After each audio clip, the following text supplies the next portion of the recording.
तो और मैं कहाँ जाऊंगा? मुझे नहीं पता। अनन्या ने दरवाजा बंद किया और दूसरी तरफ से चिल्लाते हुए बोली, नौकरों की जगह मालिकों के कमरों में नहीं, घर के स्टोर रूम में होती है।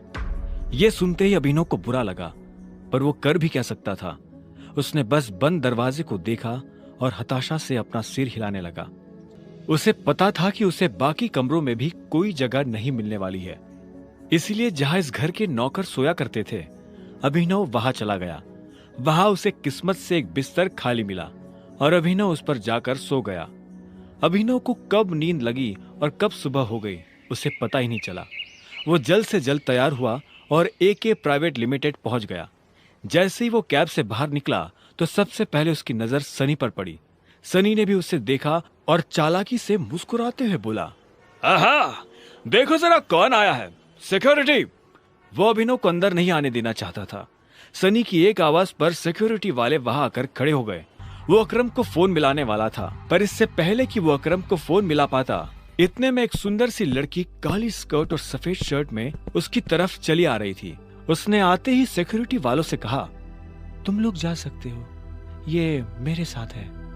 इतना कहकर उसने अभिनव की तरफ देखा। ये देख सनी के होश उड़ गए। उस दिन पार्टी में और अब यहाँ भी अभिनव ने सनी को गलत साबित कर दिया था। इससे पहले कि वो कुछ कह पाता, अकरम की सेक्रेटरी जेनी ने उसे शांत रहने का इशारा कर दिया था। अभिनव को सनी के चेहरे पर छाया मातम देखकर काफी खुशी हो रही थी। वो मुस्कुराया और जेनी के साथ निकल गया। आपको अकरम ने बताया कि मैं यहाँ क्यों आया हूँ? ये सुनते ही जेनी के कान खड़े हो गए। अभिनव जैसा आदमी जो यहाँ नौकरी के लिए आया था, वो अकरम को अकरम कहकर बुला रहा था। जेनी ने इस सवाल का कोई जवाब नहीं दिया। उसने अपने ऑफिस का दरवाजा खोला और अंदर चली गई।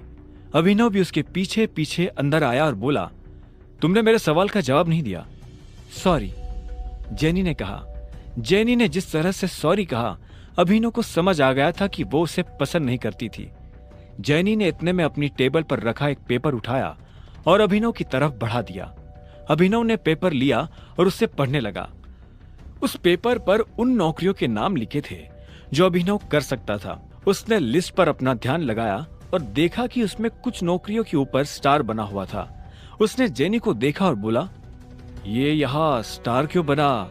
ये स्टार इसलिए बना है क्योंकि इन पोजीशंस पर हमारे पास ऑलरेडी कोई ना कोई काम कर रहा है और हम इन पर नई भर्ती नहीं ले रहे हैं। तुम चाय लेना पसंद करोगे या कॉफी? मैं मैनेजर बनना पसंद करूंगा। अभिनव ने भी उसके सवाल का जवाब ना देते हुए कहा। ऐसे में जेनी बोली, लेकिन मैनेजर की पोजीशन